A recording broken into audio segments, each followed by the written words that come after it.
Oi, pessoal, tudo bem? Sejam muito bem-vindos e bem-vindas a mais um vídeo. É um prazer ter vocês aqui conosco novamente. Eu sou a Sônia, redatora do empregos.com.br.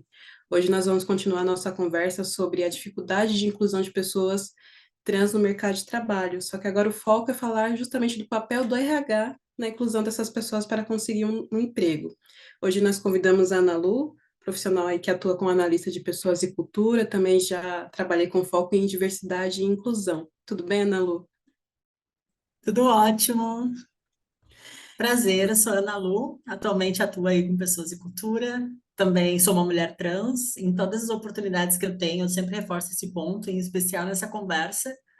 Eu acredito que isso fale muito sobre as organizações pelas quais eu passo e também sobre a visibilidade trans como um todo no mercado corporativo também. Sou graduanda em psicologia, tenho 30 anos e mãe de pet. Muito obrigada, Ana Lu, por ter aceitado aí o nosso convite. Bom, eu vou iniciar minha primeira pergunta. É que muitas empresas elas têm aí se preocupado com o ponto de diversidade e inclusão, mas quais são, assim, os primeiros passos para que a empresa realmente faça essa construção dessa área de diversidade e inclusão dentro da empresa? Eu acho que cada empresa tem uma forma e uma maneira de identificar a real necessidade de tudo isso. Eu acredito principalmente que empresas que atuam com construção de produtos e serviços, elas precisam começar a entender na estratégia também o quão é importante ter pessoas de todas as representatividades nessas construções, na construção de um produto que seja desde uma plataforma para o celular, ou até mesmo de um mercado, um cadastro que a pessoa tem que realizar, porque quando a gente tem representatividade de um grande grupo de pessoas, a gente também consegue trazer todas as necessidades dessas pessoas, né? Desde quando é uma questão de uma pessoa trans trazendo a questão do nome social dela ser respeitado, quando ela ainda não tem retificado, a quando é uma questão de usabilidade para uma pessoa cadeirante, por exemplo, acessar um espaço, né? Então, acredito que quando os negócios começarem a entender cada vez mais que para a construção de produtos e serviços é preciso ter representação, e muito além da representação, ter representatividade também de todas as pessoas, eu tenho certeza que diversidade vai para o topo dos OKRs, da estratégia, do negócio. Então, eu sou bem empolgada com essas possibilidades. Ana Lu, o que que você acha que as empresas devem considerar que é importante contar com o apoio de um profissional que seja especialista aí na diversidade e inclusão para fazer essa construção dentro da empresa? Eu vejo, isso é uma visão muito particular minha, ela não é uma visão afirmativa sobre um todo, mas ainda quando a gente fala sobre organizações, se fala muito sobre performance, né? Se fala muito sobre onde essas pessoas que estão entrando nas organizações se formaram, onde elas estão, onde elas moram, onde estão ambientadas, né? Com quais são as suas convivências. Tem até estudos da psicologia que afirmam que a gente é o reflexo das 5 pessoas que a gente mais convive. Isso é, para mim, é um fato, né? Para mim, eu realmente acredito muito nisso. E quando a gente começa a ver isso e essa questão da meritocracia, a gente começa a entender que as pessoas não partem dos mesmos pontos, né? Então, com certeza, eu não queria trazer nessa forma, mas um homem branco, cis, hétero, de classe média, ele está muito pontos acima de outras pessoas, né? Por conta do acesso mesmo, né? Então, quando a gente começa a entender essa questão de acesso e de sensibilizar, eu acredito que o maior desafio de um profissional ali em torno de recrutamento e seleção, mas principalmente com foco em diversidade e inclusão, é conseguir sensibilizar para educar mesmo, né? É conseguir explicar para dentro da organização que a gente não vai conseguir a pessoa esteja na melhor e maior faculdade ou com as melhores skills do mundo, porque realmente não teve esse acesso. Mas a gente pode transformar isso, né? A gente pode ser um agente de mudança dentro da sociedade, dentro do mercado corporativo, e com certeza a gente vai conseguir formar profissionais super entregues às estratégias de negócio, que vistam a camiseta no sentido de querer, eu quero muito isso, sabe? Então, isso são coisas que eu acredito muito enquanto profissional, enquanto pessoa de people. Só que a gente tem uma questão também no meio corporativo que é negócio, né? A gente está sempre em volta de negócio, sempre de como que a gente vai gerar métricas, resultados, e disso que vive o mercado, né? Então, como que a gente traz para dentro do mercado essa visão e essa sensibilização para que eles entendam diretamente, que eles consigam entender que existem essas pessoas, sabe? Porque muitas vezes eu vou trazer um exemplo. Hoje eu estou aqui, eu tenho essa conversa, depois eu tenho uma terapia, tenho algumas questões de trabalho para resolver, tenho aula de inglês. Final da noite eu estou cansada, eu quero dormir. Em que momento que as pessoas vão conseguir parar um momento das suas vidas para entender o contexto da realidade das pessoas trans, por exemplo? Ou a realidade da mulher negra, por exemplo, né? Então, em que momento que a gente vai proporcionar isso? E quando a gente consegue trazer para dentro do meio corporativo algum tipo de sensibilização, história, trazer rostos para as pessoas, porque eu acho que isso é muito importante. Porque eu falando aqui agora, eu posso até mesmo dramatizar a minha fala, eu posso trazer um. Mas quando a gente bota rosto, a gente humaniza isso. Então, eu tenho um dado, por exemplo, que 90% das mulheres travestis e transexuais estão fora do mercado de trabalho. 90% é um número alto e tudo mais, choca. Mas quem são essas mulheres? Onde elas estão, sabe? Então, quando a gente traz uma pessoa que conseguiu furar essa bolha, porque é uma bolha também, né? A bolha do preconceito existe, mas a bolha também de quem está segregado, de quem está excluído, também existe.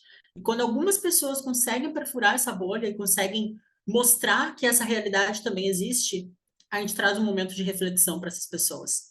E por mais que a gente consiga de não ter os detratores, porque a gente também tem os detratores de diversidade, se a gente conseguir de alguma forma neutralizar essas pessoas, se elas conseguirem somente entender que a meritocracia nem sempre é o único caminho, apesar de as pessoas também merecerem méritos por tudo que elas fazem, entregam e realizam, eu acredito que é aí que a gente consegue botar a diversidade dentro de qualquer negócio mesmo, né? É a entrega de valor, é a entrega de negócio, né? Então, Nalu, continuando, você acha que o mercado de trabalho melhorou em relação à diversidade e inclusão? Porque até conversando com a Isa, na nossa entrevista anterior, né, a gente estava comentando que se falar em diversidade e inclusão dentro do mercado de trabalho é muito recente, tem coisa aí de 4, 5 anos, é muito pouco tempo. Então, avaliando esse período, você acha que melhorou? Tem muito ainda para melhorar?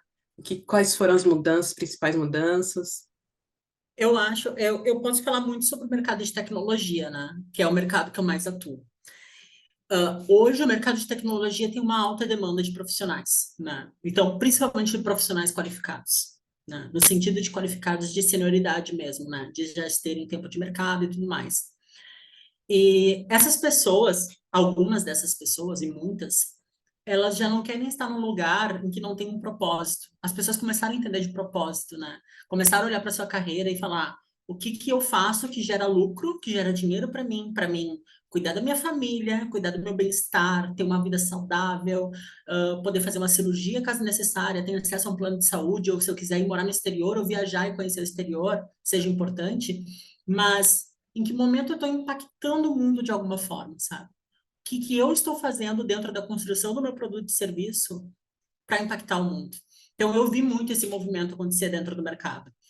E daí eu vi nisso uma onda de marketing acontecendo muito forte, o que eu não vejo totalmente como negativo, apesar de ver muitos pontos negativos dentro disso, que é a questão de se trabalhar a marca empregadora através disso.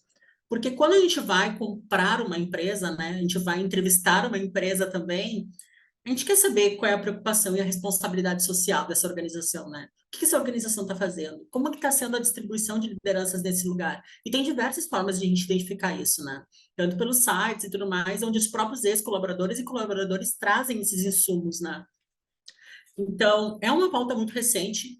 Eu realmente acredito, na minha visão, que isso cresceu, mas não cresceu da forma mais saudável que precisaria crescer, sabe?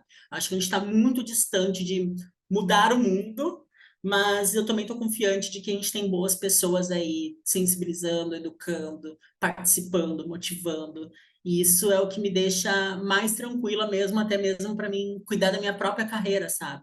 Porque a gente que vem de recorte de diversidade, de alguma forma, a gente fica sempre muito acreditando de que é tudo um peso nosso, uma realidade nossa, uma verdade nossa, e que a gente tem que mudar tudo isso, sabe? Quando, na verdade, isso é uma responsabilidade de todas as pessoas, né? Deveria ser uma responsabilidade. É que nem trabalhar cultura dentro de uma organização. A cultura ela não pode vir somente do people, né? Assim como a diversidade não é somente do people. Diversidade é sobre todas as pessoas. Então, eu sou uma pessoa diversa, você é uma pessoa diversa, o CEO da organização é uma pessoa diversa. porque todo mundo tem essas particularidades, né? Mas ainda assim, algumas realidades são muito diferentes das outras, e para a gente conseguir inserir as pessoas, a gente precisa entender esses contextos, ou senão a gente vai inserir para segregar, excluir e manter esse ciclo da exclusão e da segregação que tem até hoje em todos os ambientes que eu conheço e que já vivenciei, por exemplo. Beleza. Ana Lu, você falou assim realmente que o papel da diversidade, cultura não é só o papel do pessoal de RH, de people, é de todos. E isso também vem da liderança, porque muitas empresas estão com foco de, vamos trabalhar com diversidade e inclusão, mas quando a pessoa trans entra na empresa, ainda há muita dificuldade. Então, o que que você vê aí no mercado, assim, como as lideranças estão se preparando para isso? Porque a gente fala muito da empresa, mas é importante que a liderança também esteja aí ciente de que precisa mudar e não mudar, não seria mudar o pensamento, mas assim, ter essa consciência que as mudanças começam lá do topo também, não é só o pessoal que trabalha no operacional, vamos dizer assim, mas toda a empresa tem que estar em conjunto. Isso é muito curioso para mim, porque isso conflita com algumas ideias que eu tenho referente a questões de cultura. E eu estou trazendo a questão de cultura muito implementada com a questão de diversidade, porque a Uhum, cultura é o que está no ar, sabe? É o que está sim. acontecendo, né? Então, desde a questão de algum assédio, ou até mesmo uma promoção, as conversas do corredores, tudo isso é clima e cultura da organização. Então, isso também perpetua nos corredores da organização, ou nas salas de meet, né? Sobre as questões comportamentais e de diversidade e os projetos legais. Que imagina que quão é legal tu chegar na tua casa e falar: nossa, hoje a minha empresa fez um projeto muito bacana para a inclusão de pessoas trans. Ou a pessoa fez uma coisa muito bacana, muito legal para a inclusão de pessoas com deficiência. Te traz um propósito, te traz um significado, tu ir no outro dia trabalhar e tu saber que tu tá mudando o mundo de alguma forma. Porque, de fato, eu acredito que as pessoas, elas querem fazer o bem e que muitas vezes acaba faltando oportunidade de se fazer isso. Vamos pegar uma pessoa da analista financeira, por exemplo, sabe? Como que ela vai estar impactando isso de alguma forma, sabe? Ela sabe que se ela entregar, porque se ela está entregando aquele serviço e aquele serviço está gerando budget, está gerando entrega para a organização, ela sabe que a organização vai poder transformar aquilo também em outras ações de responsabilidade social com os outros, né? Então, nisso eu acredito muito. O que eu não acredito é numa cultura construída de cima para baixo. Jamais. Porque se vem como uma ordem, uma determinação, tipo, eu acredito sim nas políticas e eu acho elas fundamentais, tá? Mas tudo que vem de cima, a gente tem que ir verificando como é que vai para o clima organizacional embaixo, né? Porque, querendo ou não, quem movimenta a organização e tudo mais também são as pessoas que estão embaixo. Apesar de a gente ter que sensibilizar as pessoas que têm poder de decisão, e é muito necessário, porque essas pessoas que são as donas do dinheiro, praticamente, né? Infelizmente, a gente vive nesse sistema que funciona dessa forma, mas a gente precisa também que as pessoas que estão lá na execução, na operação, elas acreditem nisso também, sabe? E que elas se motivem a fazer isso. Então, eu acredito que o principal ponto e de tudo que está acontecendo é conseguir sensibilizar quem tem poder de decisão. E não digo somente de liderança, sabe? Eu digo acima mesmo, eu digo diretoria. Porque se tem uma diretoria que acredita nisso e que vê isso como uma estratégia de negócio e que escuta os dados e que escuta sobre cultura, que escuta sobre diversidade, com certeza a gente vai ter líderes que vão acreditar aquilo também. Porque um diretor, uma pessoa, ela deveria ser uma pessoa de referência comportamental, de entrega de negócio. Então, quando a gente consegue ir nessas pessoas, a gente está fazendo algo incrível. Legal. Ana Lu, agora minha próxima pergunta é justamente focando no pessoal de RH nessa questão, assim, como o profissional de RH deve se preparar ou levar em consideração para tornar um processo seletivo mais inclusivo de pessoas trans, né? Porque um dos pontos até que conversamos na outra entrevista com a Isa é que sempre tem aquela questão da...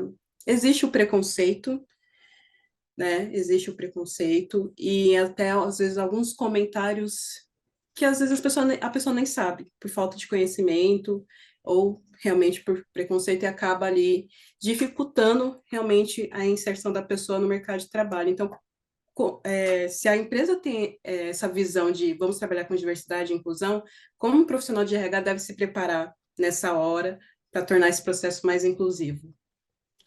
Eu gostaria de poder falar que isso deve ser da forma mais natural do mundo, mas, infelizmente, como eu já trouxe aqui, 90% das pessoas transexuais, elas estão fora do mercado de trabalho. Eu não sei sobre a tua vivência, mas eu posso falar sobre a minha, que sou uma pessoa trans. Eu raramente vejo pessoas trans no mercado, nas empresas. Eu raramente vejo no mercado. Então, é uma dificuldade muito grande de tu conhecer essa realidade muitas vezes. Apesar de ela também estar muito próxima, a um clique de distância do nosso telefone.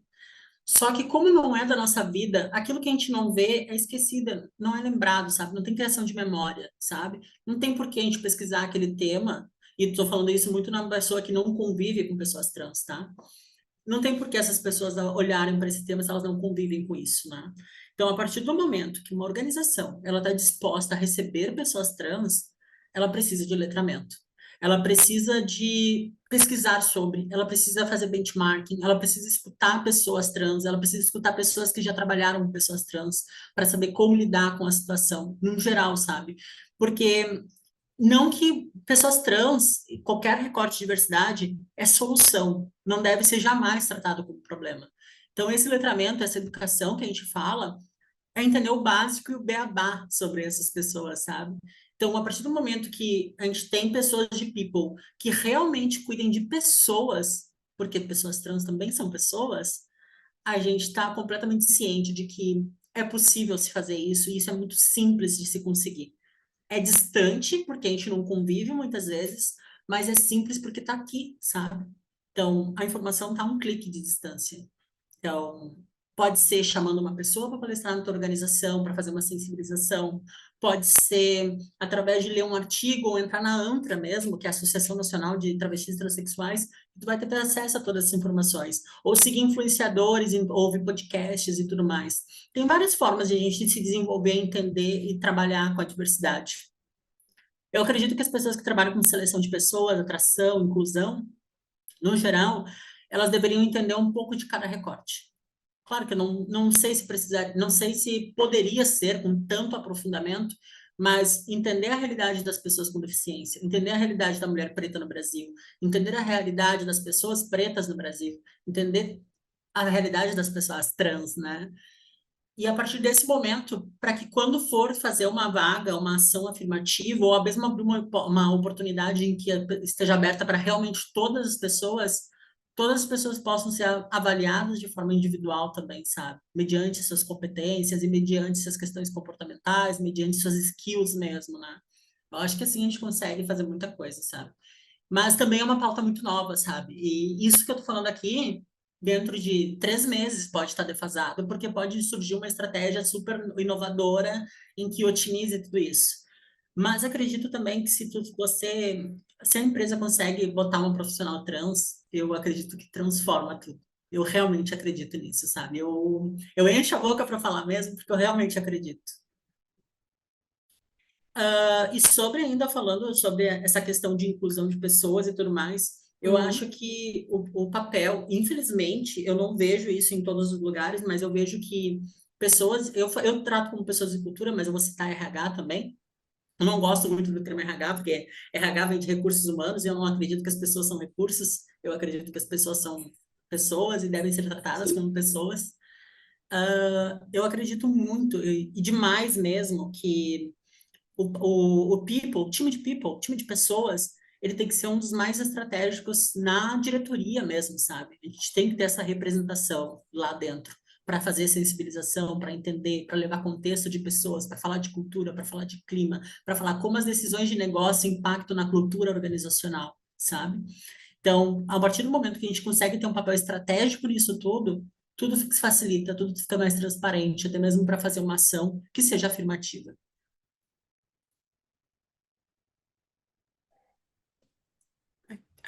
Agora aqui para mim deu uma travada. Agora voltou. Bom, aí o Renan vai dar uns cortes aqui. Mas você está me ouvindo bem? Porque eu acho que foi minha internet que oscilou agora. Beleza.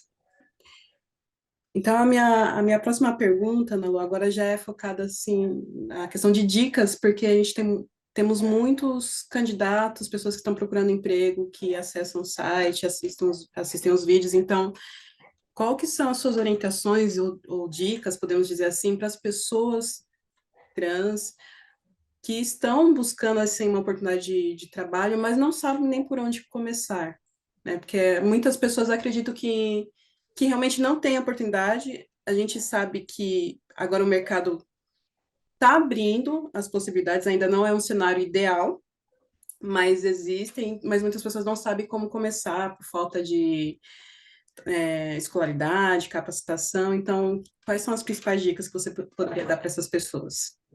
Ah, eu posso falar muito sobre a minha vivência e sobre o que transformou a minha vida. Eu acredito que a primeira coisa é network, é se apresentar para as pessoas, é trazer a sua realidade mesmo. E não estou dizendo nem no quesito somente com recrutadores mesmo, sabe? Eu acredito que com pessoas que têm impacto em negócios mesmo, sabe? Entender o que está acontecendo no mercado. O que que tem no mercado hoje que abre possibilidades para a gente começar até mesmo entender o que a gente quer como carreira, sabe? Então, eu acredito que o primeiro ponto é olhar para dentro de si e ver o que que você quer para você, né? Mas claro que isso é muito fácil do local de privilégio que eu estou falando hoje, de estar empregada e estar atuando dentro do mercado.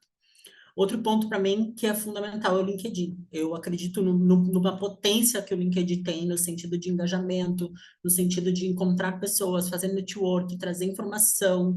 Então, é uma ferramenta muito importante assim para te estar na vista de pessoas que podem ter algum impacto, porque dentro do LinkedIn estão as pessoas que têm poder de decisão, né, nessas ferramentas. Então, nas ferramentas de emprego, se inscrever, trazer, e até mesmo assim, trazer outros trabalhos também que vocês fizeram, porque muitas vezes as pessoas, elas pensam, ah, mas eu trabalhei na feira do meu tio e lá não era carteira assinada, eu não vou botar isso. Não, tu teve técnicas de venda lá, tu teve técnicas de logística, teve várias outras coisas que tu pode também trabalhar e vender isso tudo. E hoje em dia também tem bastante informações, falando, reforçando pontos de tecnologia, mas tem outras também diversas que podem ser abordadas de cursos de formação livre que contam muito também na hora da questão do currículo. Tem uma coisa que eu gostaria de ter me encontrado há uns anos atrás e ter feito, que é ter encontrado o Duolingo.